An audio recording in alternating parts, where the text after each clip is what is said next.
My name is Elijah. New Year's Eve is supposed to feel loud and happy. Fireworks, music, people yelling at the TV when the countdown starts. But that night, the loud part was far away. In our house, it was just me. My big brother Marcus had gone to a New Year's party with his friends. He left around 9, smelling like cologne and winter air. He told me, lock the doors, don't open it for anyone. I rolled my eyes like I always do, but I said okay.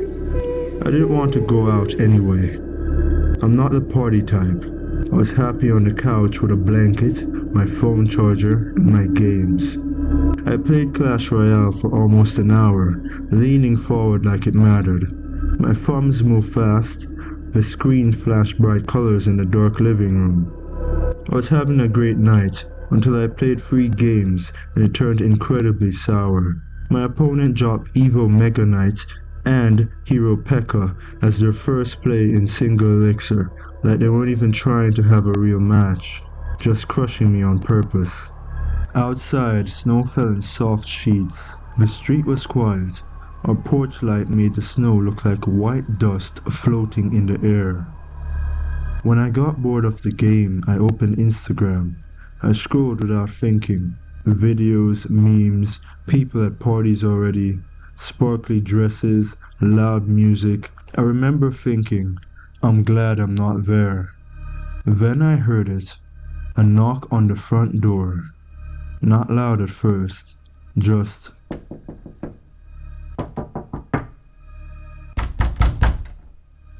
I looked up confused. It was late. We didn't get visitors on New Year's Eve. Marcus's friends didn't even know where we lived. Another knock came, a little harder. My stomach tightened for no reason. I muted my phone and listened. A voice came through the door. Elijah, open up. It's me. Marcus? It sounded like him. The same rough tone, the same lazy way he said my name, like he was smiling a little. I stood up slowly, blanket sliding off my lap. I didn't go to the door right away. I just stood there, staring at it. Marcus was supposed to be at the party. He had been excited for it all week. I walked closer, quiet on purpose. I didn't want whoever it was to hear me. Marcus, I called, keeping my voice low. Yeah? The voice said. Come on, bro, open the door. I reached the entryway and looked through the peephole. All I saw was darkness and falling snow. The porch light wasn't hitting whoever stood there. It was like they were standing just out of the light. My throat went dry. Why are you home? I asked through the door. The voice sighed like I was being annoying. The party ended early, Marcus said. Cops showed up. Everyone had to leave. I lost my keys, okay? Just open the door. That made a little sense. But it also didn't. Marcus never lost his keys. He checked his pockets like 3 times before leaving the house. It was a thing with him, like a habit. I rested my hand on the deadbolt anyway. The metal felt cold. Hold on, I said. If you lost your keys, how did you get here? Dude, he said. I walked. It's not that far. Stop asking questions. His voice sounded more sharp now. More angry. I swallowed. You walked? In this snow? Yes, he snapped. Open the door, Elijah. I stared at the lock. I wanted to open it. It was Marcus. He lived here. He'd be mad if I kept him out.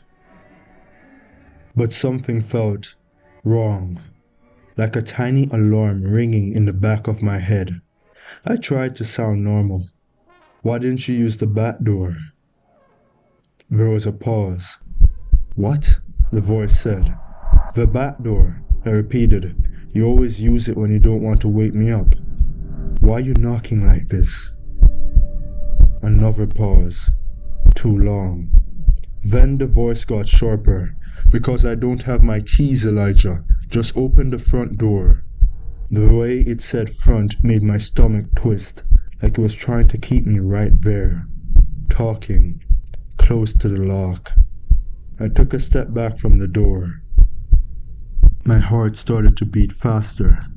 Marcus, I said carefully, what did we eat for dinner yesterday? What? He barked. Dinner, I repeated. You said it was the best thing you ever ate. What was it? Silence. My mouth went dry. Then the voice said, slower now, like it was choosing each word. Elijah, open the door. The way he said it made my stomach drop, because it didn't sound like my brother telling me to open the door. It sounded like someone telling me what to do.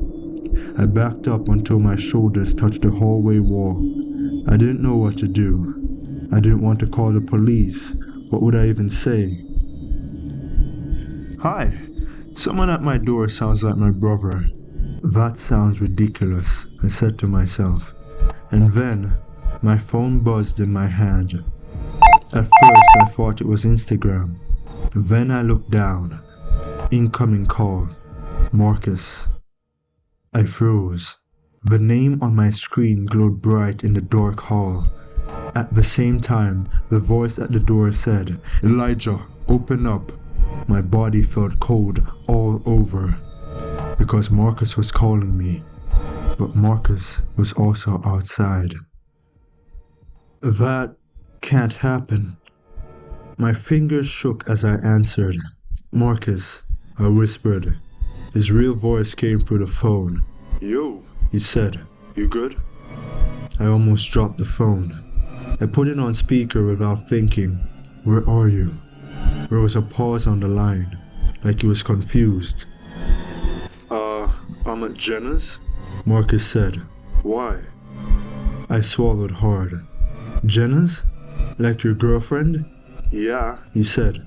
I'm staying over. Her parents are out. We're gonna watch the ball drop. Why? A heavy silence filled my hallway. Behind me, the front door was still. No knocking. For half a second, then the voice changed. It got louder, angrier. Elijah, open the door. My blood turned to ice. Marcus heard it through the phone. What the hell was that? He asked. I whispered. Someone's at the door, and it sounds just like you. What? Marcus snapped. Elijah, do not open that door. My eyes looked at the deadbolt. The doorknob rattled, then the pounding started. The whole door shook in its frame. Dust drifted from the top corner of the doorway. Open it, the voice screamed. Open it now. Marcus's voice on the phone rose fast. Elijah, get away from the door. Go to the kitchen, now. I stumbled backwards, still holding the phone out like it could protect me. The banging grew harder. The doorknob twisted left and right. The lock held. The voice outside made a sound that wasn't words. A low, hangry noise, like a growl being pushed through a human's throat. I backed into the living room, breathing fast. Marcus, I whispered, what is that? I don't know, he said, but his voice didn't sound surprised. It sounded scared. Listen to me. Are all the windows locked? I think so. Check, he said. Right now. I ran to the front window and pressed my hand to the glass. The latch was down, locked. Snow tapped against the windows like tiny fingers. I checked the side window, locked. The banging on the door stopped. Suddenly. The silence felt worse, because at least the banging told me where it was. Now, I didn't know. Marcus spoke into the phone fast. I'm calling 911. Stay on the line with me. Do not hang up. Okay, I breathed. The house was quiet, except for my own heartbeat. Then I heard something from the back of the house. A soft sound. A careful sound, like someone trying not to be heard. A faint metal click. I turned slowly towards the kitchen. The back door. My stomach sank. I whispered, "Marcus, I think it's at the back door." "What?" Marcus said. "Elijah, get away from it. Go upstairs, go to your room, and lock it." I took one step towards the hall, and then I heard it. A key scraping in a lock. My back door lock. I froze. "No," I whispered, because Marcus didn't have a key to my back door. He used the front, but we did have a spare key outside, under a small pot on the back porch. Marcus had showed it to me last summer and said, "Only for emergencies." I remember asking, "What if someone finds it?" Marcus had laughed and said nobody comes back here. Now, the key turned. The knob twisted. I ran to the kitchen and saw the back door shaking like someone was pushing and testing it. The lock held for a second. Then I heard the deadbolt slide. My stomach flipped. It was inside the lock. It was opening. "Marcus," I shouted. "It's using the spare key." Marcus cursed loud on the phone. "Elijah, block it, block it." I didn't think. I moved. I grabbed the kitchen chair and jammed it under the doorknob like in movies. But our knob was round. The chair slipped off. The door pushing inwards an inch. Cold air poured into the crack. I saw snow swirl in. I smelled something strange, not just winter, something sour, like wet dirt and animal fur. "Elijah," Marcus yelled. "The police are on the way. Hold the door." My eyes darted around the kitchen. The biggest thing I could move was a fridge. It was old, heavy, and loud when it moved. I grabbed both sides and pulled with everything I had. It barely budged. The door pushed again, harder. The chair fell over with a clatter. The back door opened another inch. A shadow moved in that crack. Not a hand, something longer, thinner. I pulled again, grunting, feet slipping on the tile. The fridge scraped forward with a painful sound. I shoved it towards the door, inch by inch, muscle burning. The back door slammed into the fridge and bounced back a little. The thing outside hit it again. The fridge trembled. I pressed my shoulder into it and held on, shaking. My breath came fast and white. My hands felt numb. "Marcus," I cried, "it's going to get in." "Elijah, listen," Marcus said, voice tight. "Stay away from the window. Don't let it see you." I didn't understand until my eyes lifted. Above the fridge, beside the back door, was a small window. The glass was frosted at the edges from the cold, and in that frost, something moved. A shape rose slowly, like it was standing up on the other side. Two dull red dots appeared first. Eyes, not bright, not glowing like a flashlight, more like coals. Then the frost cleared in the shape of a smile. A wide mouth, teeth pressed close to the glass. The smile didn't look human. It looked like someone wearing a smile they didn't earn. I bit down on a scream. My whole body locked up. The face stayed there, inches from me, separated by a thin layer of glass and frost. The eyes didn't blink. The smile didn't shake. It was still, that it felt unreal. Then the window fogged as if it breathed. A voice came through the crack at the door, soft now. Not angry, not shouting. It sounded exactly like my brother again. "Elijah," it whispered. "Come on, let me in. I'm your brother."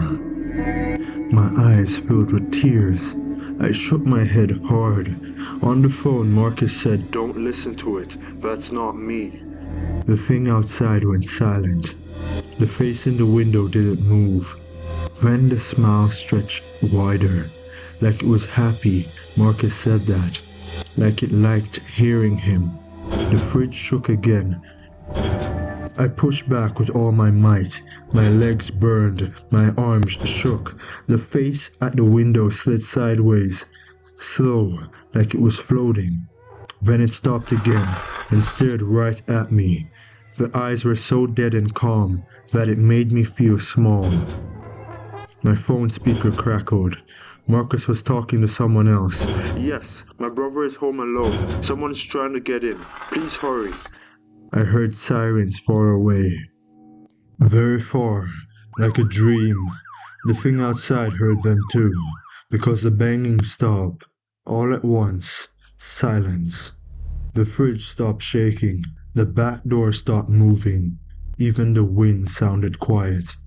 I held my breath. The face in the window stayed for one more second. Then it lowered, softly out of view, like it was crouching down. I whispered, "Marcus, where is it?" Marcus' voice was very sharp. "Don't move. Keep blocking the door." Then I heard something else. Not at the door. From the back porch steps. Footsteps in snow.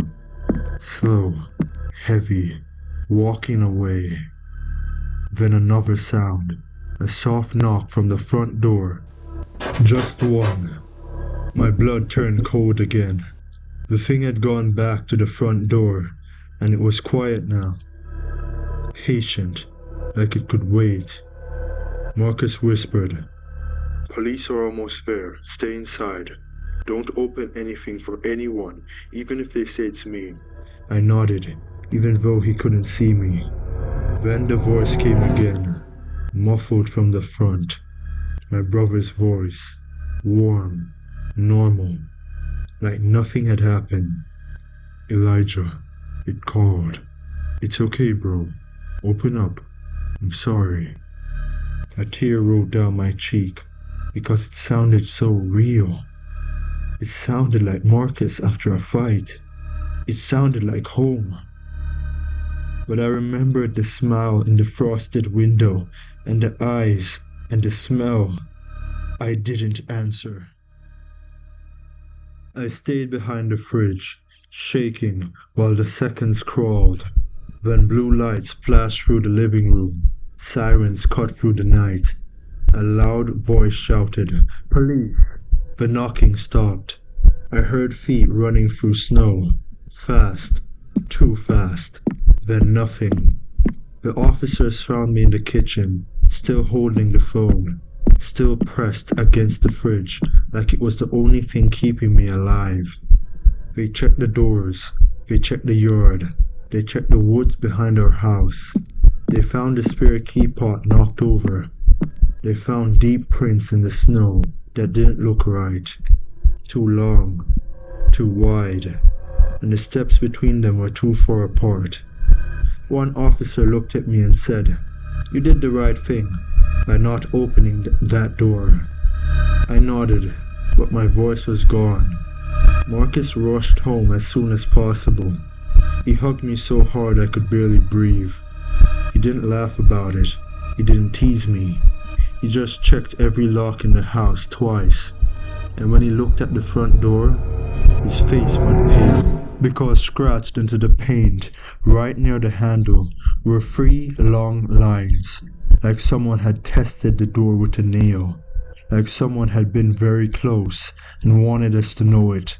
That night, I didn't play Clash Royale. I didn't open Instagram.